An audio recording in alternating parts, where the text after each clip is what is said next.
Hello everyone, I am your first reporter for today. I am Lilia May M. Luna from Bachelor of Secondary Education, major in Science. And today, we will discuss our topic which is all about aerobics. Before I start, sasabihin ko muna ang main objective ng i-discuss ko.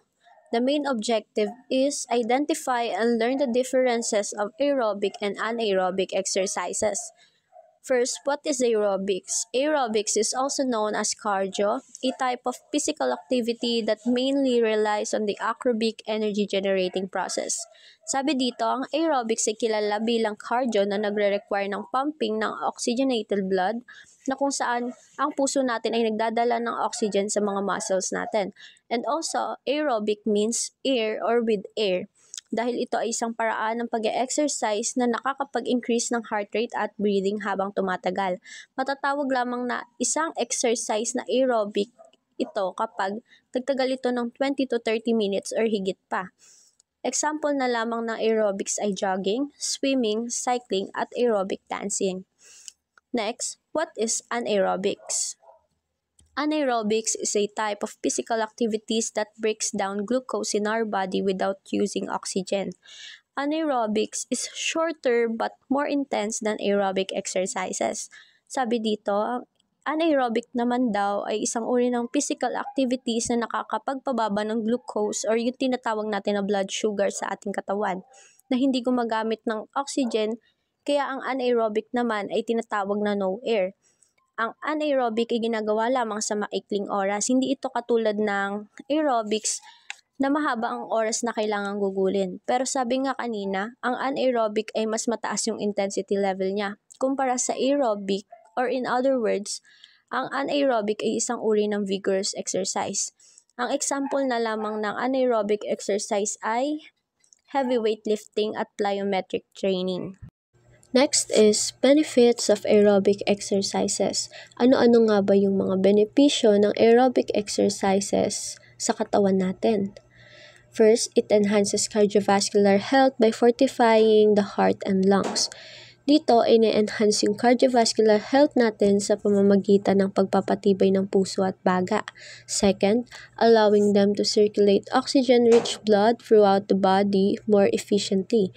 Inaalaw nito na mag-circulate yung oxygen-rich blood sa buong katawan natin. Third, lowers blood pressure, reducing the risk of heart diseases.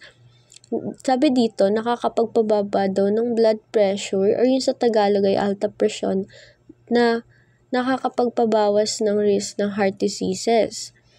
Fourth, improve respiratory function, making breathe easier during physical activities and daily life. Dito, mas nai-improve yung respiratory function natin or yung paghinga, or yung bihira tayo kapusin or nahihirapan huminga pag nagsasagawa tayo ng iba't ibang activity or yung physical activities sa araw-araw nating pamumuhay. The next is aids in weight management by increasing metabolism and burning calories, leading to effective weight loss and management. Dito naman daw is namamanage yung timbang natin dito. Dito rin may iiwasan yung tinatawag natin na obesity or yung sobrang pagtaba ng katawan natin.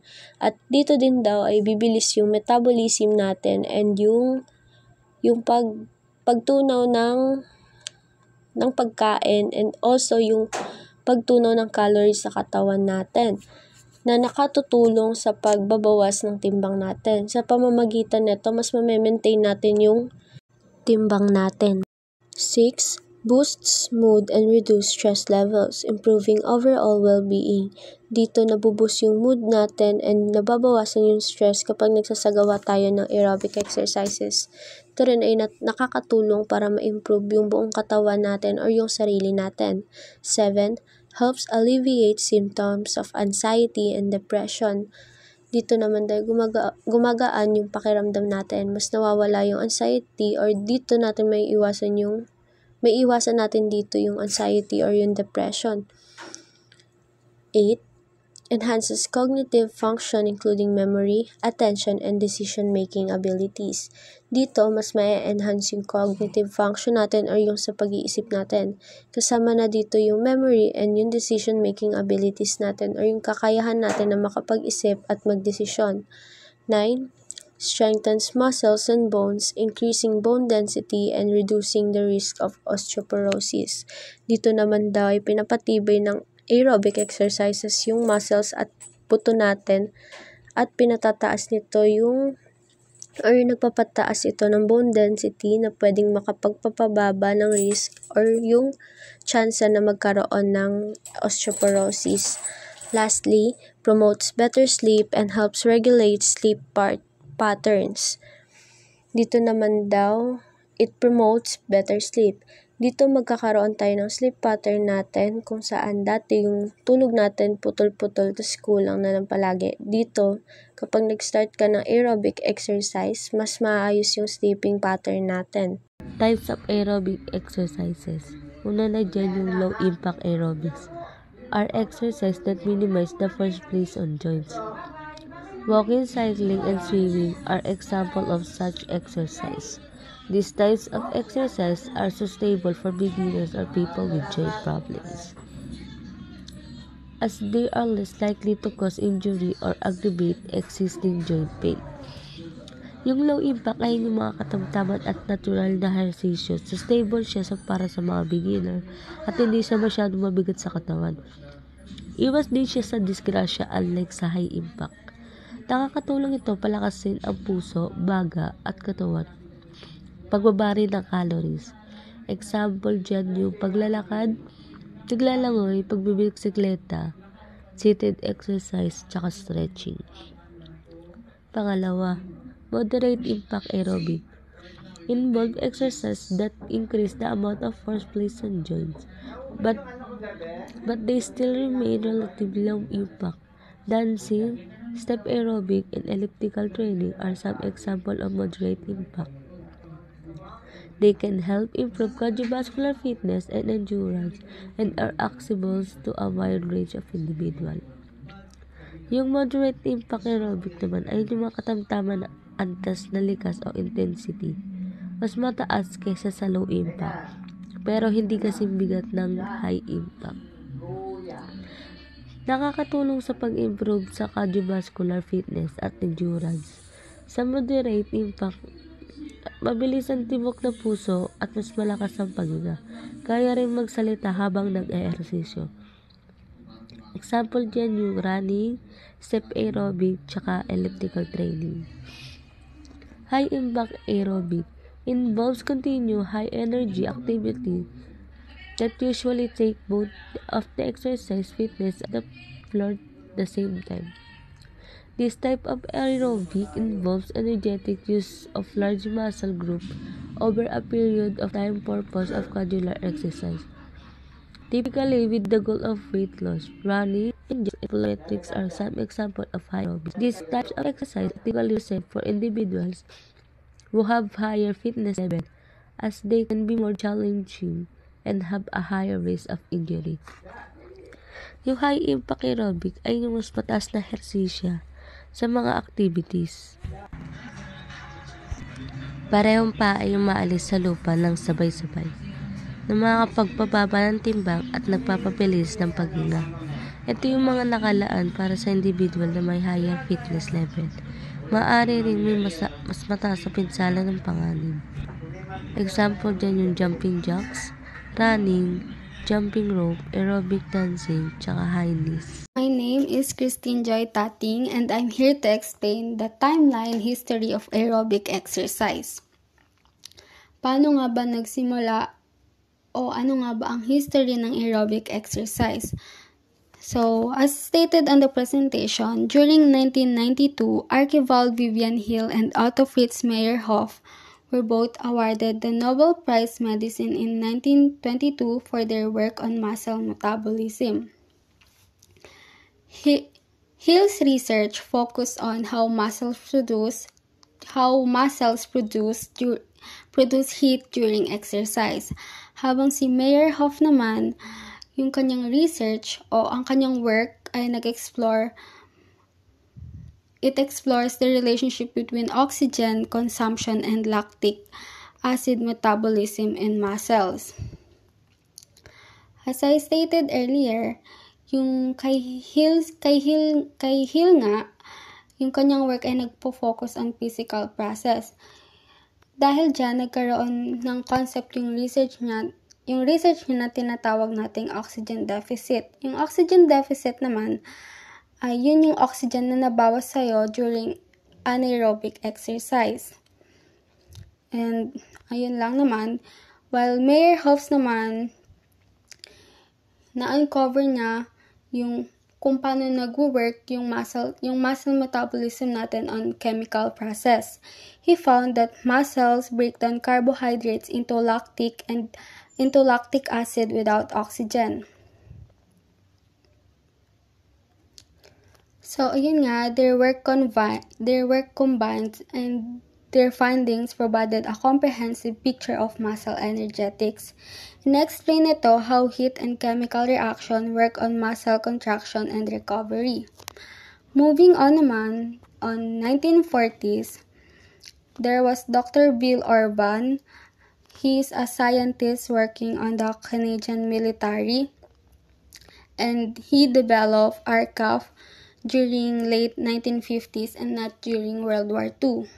RCAF was specifically developed to address the declining fitness levels of military personnel. Dahil nga sa kakulangan ng time at gym equipment during World War II, hindi na o wala ng oras para mag-exercise yung mga military. Hence, dinevelop ni Dr. Bill Orban ang RCAF para sa ganun ay magkaroon pa rin ng exercise yung katawan ng mga militar. RCAF were a pair of fitness programs known as TBX. TBX naman po ay ang ibig niyang sabihin ay 5 basic exercise for men, while XBX naman is 10 basic exercises for women. TBX and XBX ay exercise siya for men and women as I stated earlier nga. Hindi niya kailangan ng equipment para isagawa. Katulad ay ang example na lang na ginagawa sa exercise na to ay pag-i-squat, jumping jacks, and such. Yung tinatagal lang ng exercise na to ay 11 to 12 minutes, araw-araw. Tapos, ginagamitan din to ng scientific system of chart to track their increasing fitness levels. Yun lang. And yun lang. Magdadako naman tayo sa 1950s. Pleasant morning to all of us. I am Mary Jane Cabilas, taking up Bachelor of Secondary Education, major in Values Education. So today I'm going to discuss all about the history of aerobic exercise in 1950s until 1960s. So in 1950s, the aerobic exercise is not yet existing or developed.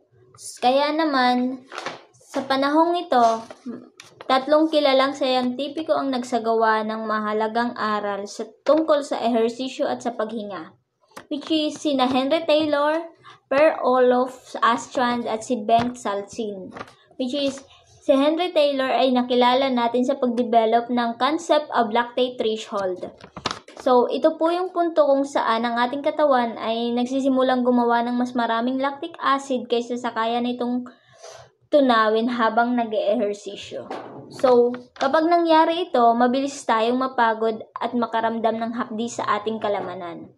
So, this concept is important to sports and training kasi nakakatulong ito para malaman ng mga atleta kung hanggang saan ang kanilang kaya bago sila mapagod. So, samantala naman, si Per Olof Astrand naman ay gumawa ng paraan para sukatin ang oxygen consumption o gaano karami ng hangin o oxygen ang ginagamit ng katawan sa pag-eehersisyo. So, tinawag niya itong Astrand Rhyming Test. At ginagamit pa rin ito sa ngayon para sukatin ang cardiovascular fitness ng isang tao. So, si Bengt Salzen naman ay nakilala bilang isa sa mga pioneer at tagapanguna sa exercise psychology. So, ipinakita niya sa kanyang pag-aaral kung gaano nakaka-apekto ang regular exercise sa ating puso at baga. So, napatunayan din niya na ang pag-ehersisyo ay nagpapalakas ng ating puso, nagpapabuti ng daloy ng dugo, at nagpapahusay sa paggamit ng oxygen ng katawan. So, in other words, mas nagiging matatag at malusog ang ating cardiovascular at respiratory system kapag tayo ay regular na nag-ehersisyo. Dahil sa mga pag-aaral na ito noong 1950s until 1960s, mas naunawaan natin ang sayantipikong paliwanag kung bakit mahalaga ang exercise sa kalusugan at sa tibay ng katawan. That's why masasabi natin na sina Taylor, Astrand at Saltin ay naglatag ng pundasyon ng modernong kaalaman tungkol sa paghinga, puso at tibay ng katawan pagdating sa exercise. So, let's move on to 1960s. While in 1960s, isang Air Force physician ay ang nagngangalang Dr. Kenneth H. Cooper ang nagsimulang itaguyod ang benepisyo ng aerobic exercise. So, siya ang unang gumamit ng salitang aerobics. Nakalaunan ay kinilala bilang father of aerobic exercise.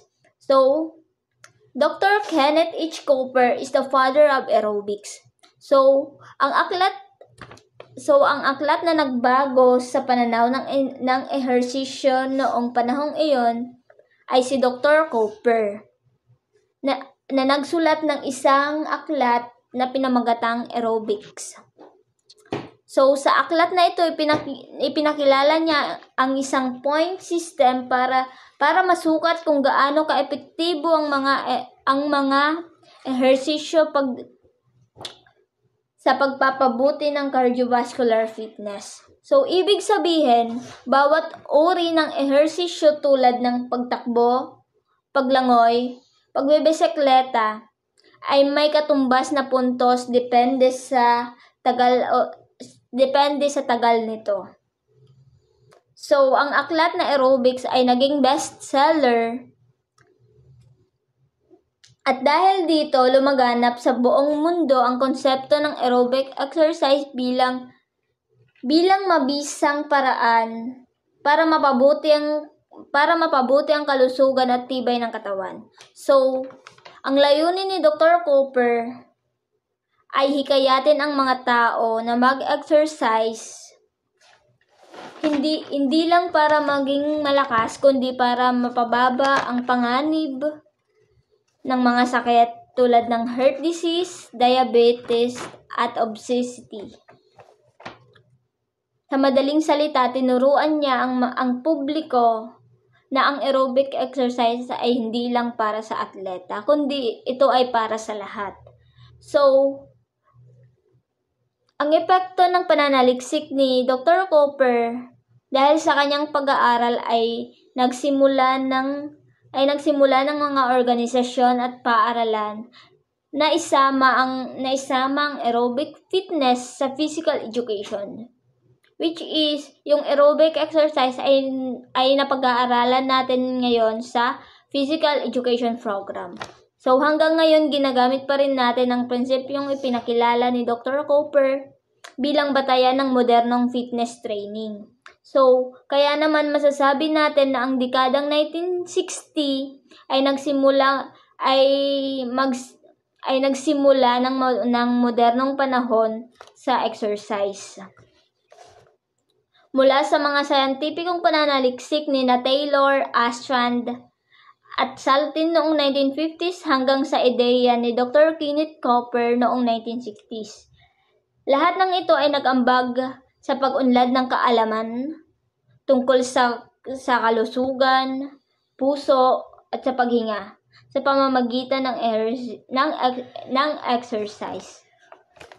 At additional po para sa kaalaman ng marami, ito po siya is si Henry Taylor po. So, siya po yung nag-develop ng lactate threshold. Ito naman po siya ay si Per-Olof Astrand. Siya naman po yung nag-develop ng Astrand rhyming test. And then, siya naman po ay si Bing Salten. So, si Bing Salten po isa po siyang pioneer researcher about exercise. And then, lastly, siya naman po is si Dr. Cooper. Siya po yung father of aerobic exercise. So, yan lamang po ang aking ulat ngayon. Salamat po. My name is Angel V. Hernandez from BSED major in English, and I'm here to tackle the 1968 and 1970s. First, the 1968. Cooper went to establish the Cooper Institute, a research laboratory dedicated to studying the relationship between exercise and health. Through his research, Cooper found evidence that regular aerobic exercise can help minimize the risk of chronic diseases such as heart disease, diabetes, and obesity. The Cooper Institute continues to conduct research on exercise and health, and it is considered a leading authority on the subject. Sino nga ba si Cooper? He is an American physician named Kenneth H. Cooper, developed aerobic exercise in 1968. He wrote the book Aerobics in 1968, which he put his research in. He is known as the father of aerobics. Si Cooper daw po ay nag-create ng Cooper Institute para pag-aralan kung ano ang epekto ng exercise sa ating kalusugan. He discovered that doing aerobic exercise regularly can lower the chances of getting diseases gaya na lang po ng heart disease, diabetes, and obesity. The 1970s, the Olympics, the New York Marathon, and the development of cushion shoes are all factors that contributed to the running boom of the 1970s and 1980s. The popularity of running as a form of exercise and recreation grew during this time. Jackie Sorensen is credited with developing dance-based aerobics. Sorensen began offering dance workshops and choreographed fitness exercises, which involve performing dance movement to music in a high energy, aerobic style workout. His approach to fitness was fun and accessible, and it helped to introduce many people to the benefits of regular exercise. Si Jackie Sorensen na po ay nag-create ng aerobic dancing. She was inspired by Cooper book called Aerobics, 1968. Sorensen approach to fitness was fun and accessible. Ito daw po ay nakakatulong sa maraming tao kung ano ang benepisyo ng regular na exercise. Judy Shepard Misset developed jazzercise, which is form of exercise that combines dance, strength training, and resistance training with pop music exercises. Classes are typically high energy and fun, and they have become popular way to improve fitness and burn calories while enjoying music and socializing with others. Si Judy Shepard Misset naman daw po ay nag-create ng jazzercise, combining the combination of strength training at resistance training with pop music jazzercise. Ito po ay usually high energy and fun, at ito ang popular way para improve ang fitness na mas mapapadali ito para ma-burn ang ating calories. Hello everyone, my name is Rayalyn Busa from BSED major in English. Okay, now let's talk about the 1977 to 1980s. In 1977, Dr. Kenneth H. Cooper published a book series of workout book titled The Aerobics Way.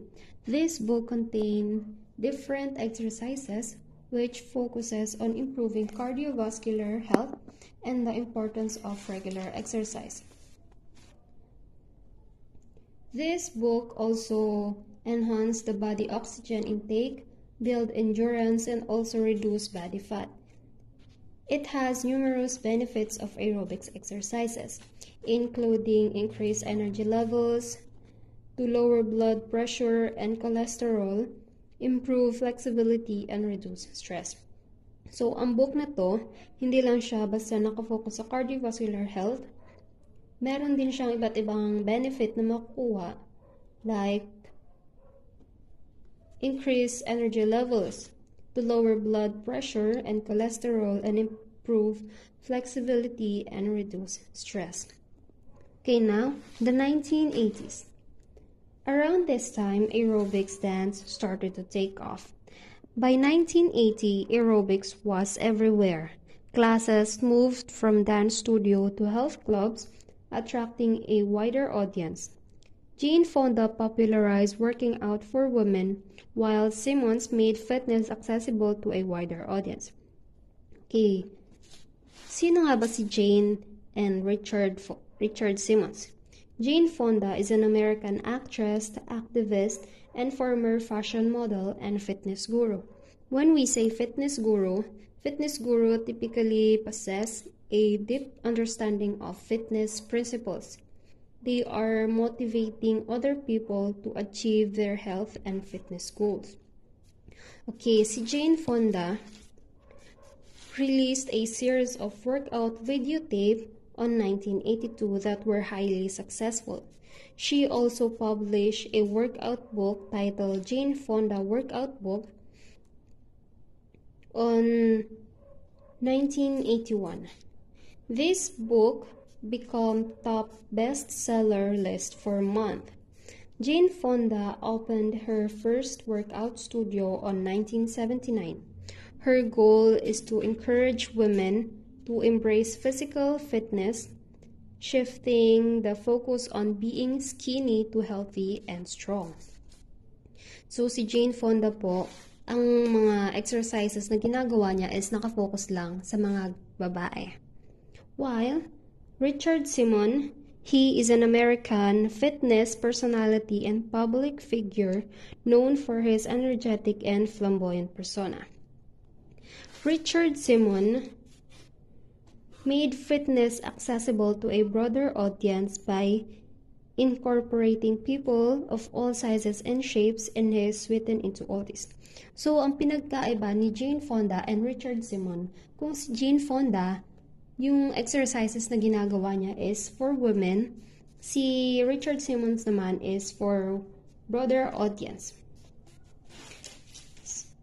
Si Richard Simmons, nagkaroon siya ng idea na maging healthy dahil meron siyang background or si Richard Simmons po kasi he struggled with obesity from a young age. So umabot siya ng 268 pounds nung high school graduation. That's why he decided to open his own studio called Simmons in Beverly Hills na nakafocus to sa mga individuals na overweight. And he also create a Sweeten into Oldies. This Sweeten into Oldies is a popular series of aerobics video created by Richard Simmons. These videos combine fitness with fun by setting workout to classic oldies video. So, itong Sweeten into Oldies na ginawa ni Richard Simmons, ito yung fitness na yung ginagamit na music niya is yung mga classic oldies music, which is nagbibigay siya ng energy sa mga nanonood. Yan lamang po. Thank you. The 1990s, the new aerobic was published as an updated version of the aerobics ways. This book included the latest research findings related to aerobics exercise, provided more specific guidance on how to incorporate aerobic exercise into one's lifestyle. Additionally, it emphasized the importance of other aspects of a healthy lifestyle, such as balanced diet and stress management. So, sumikat ang maraming aerobic exercise na ginagamitan ng upbeat music, maukulay na outfit tulad ng leggings, headbands at leotards. Dalawang halimbawa ng aerobic exercise noong 1990s. One is step aerobics. Ginagamit ang step platform or maliit na hagdan. May mga galaw ito tulad ng basic step, B-step, knee lift at tap back. Layunin naman ito ay pampalakas ng puso at binti at balance. Second is high-low aerobic. Pinagsama ang high-impact move tulad ng jumping jacks, jogging in place at low-impact moves or matching side step. Ang layunin naman nito ay cardiovascular endurance at calorie burning. Second is the 2000. Aerobic is commonly performed in health fitness clubs classes of 2000. Exercise follow the lead of dance coach whose movements are coordinated with up-tempo, popular dance music. Aerobic works out continually diversity with the introduction of Zumba and other dance fitness program. High-intensity interval training, HIIT, also gained popularity, as I did functionally fitness workout that incorporated strength training and other exercise. Narito ang halimbawa ng mga aerobic exercise noong 2000 na naging popular sa mga fitness center at home workout program. One is Zumba. Noong early 2000, pinaghalo ang sayaw at aerobic na may halong Latin music. Tumutulong ito sa pagbabawas ng timbang sa isang oras na Zumba. Pwedeng magsunog ng 500 or 800 calories depende sa intensity o galaw. Second is jogging or running. Classic aerobic exercise na mas pinasigla na may fitness tracker noong 2000s. And for the last one is today. Aerobic exercise remain a popular way to improve cardiovascular health, burn calories, and improve overall fitness. Many different types of aerobic workouts are available from traditional step aerobic classes to virtual fitness program and mobile apps that allow people to work out at home. Additionally, technology has enabled more personalized tracking of heart rate, calories burn, and other metrics, making it easier for people to monitor their progress and reach their fitness goals. So, ano nga ba ang example na aerobic exercise these days? Una na rito ay brisk walking, mabilis na paglalakad, 30 to 45 minutes. 2, paglangoy or water aerobics, 20 to 35 minutes. 3, jump in rope, 10 to 15 minutes.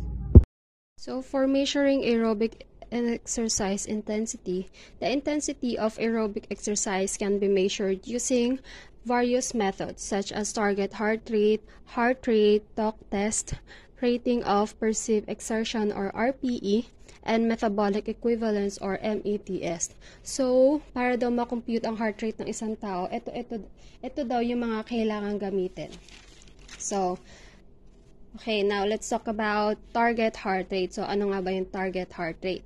Target heart rate is a range of heartbeats per minute or BPM that you aim for aerobic exercise to ensure you're working hard enough to benefit your cardiovascular system but not exerting yourself. So, ibig sabihin, ang target heart rate daw, ito yung goal natin na BPM or heartbeat per minute natin kapag gagawa tayo ng exercise, ng aerobic exercise activity.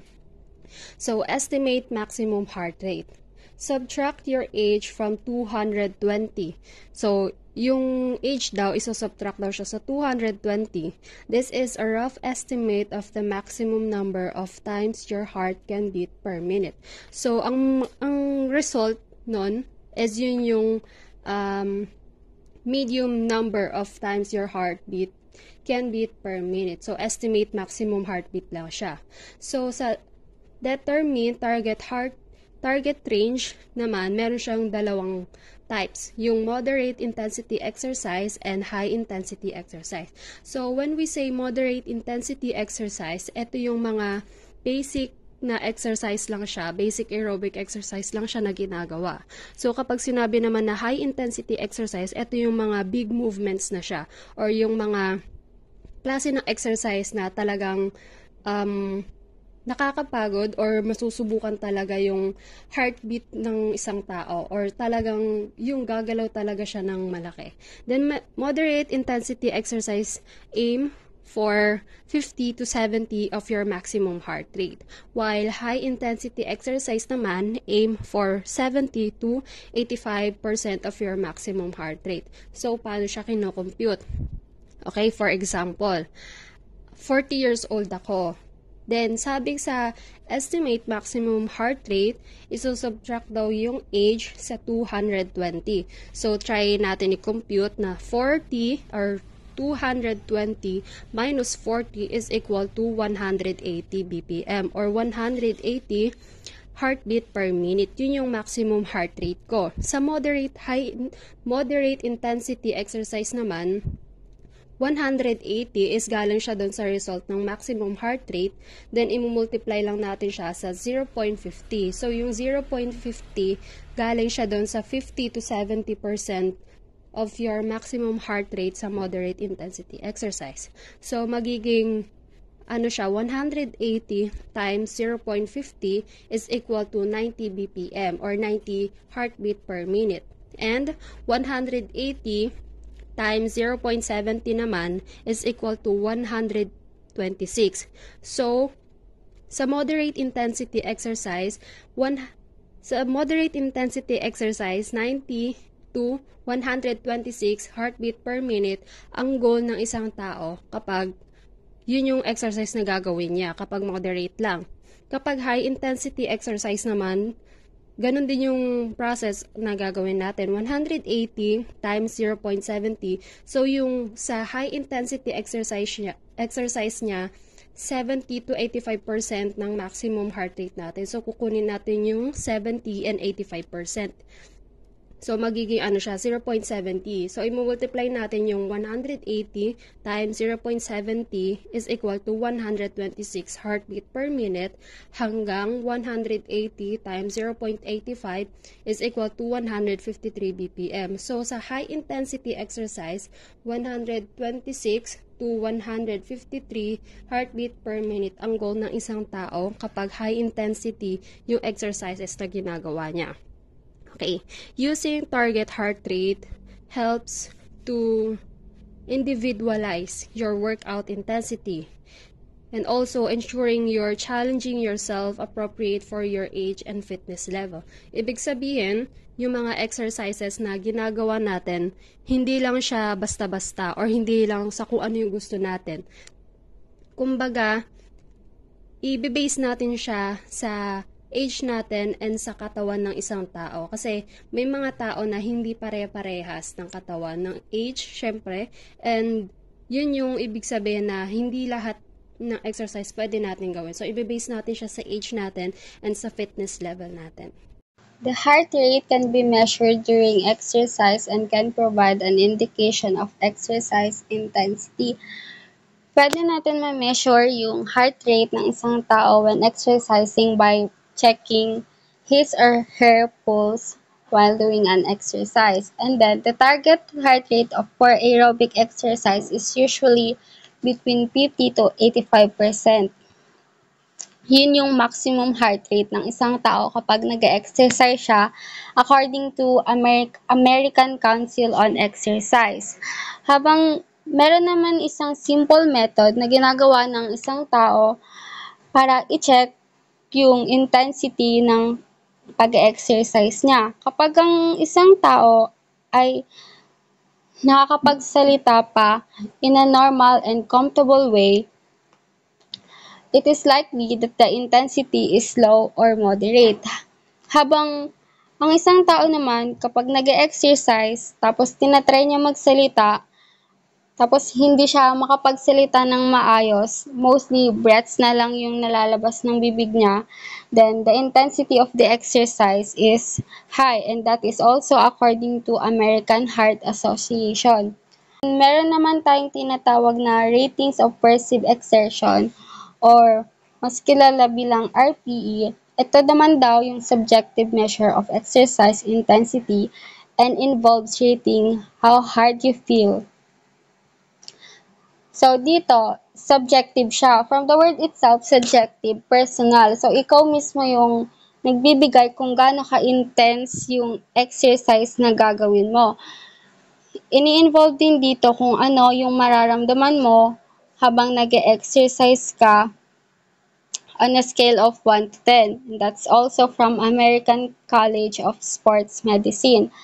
Habang sa metabolic equivalence naman, sabi nga dito, METs are a measure of the energy expenditure of an activity and can be used to estimate the intensity of aerobic exercise. Ginagamit naman yung METs o metabolic equivalence para ma-measure yung energy na nalalabas natin when doing an activity or while we're exercising. Ginagamit din ito para ma-estimate yung intensity ng aerobic exercise na ginagawa ng isang tao. And that's from Centers for Disease Control and Prevention. And that's it.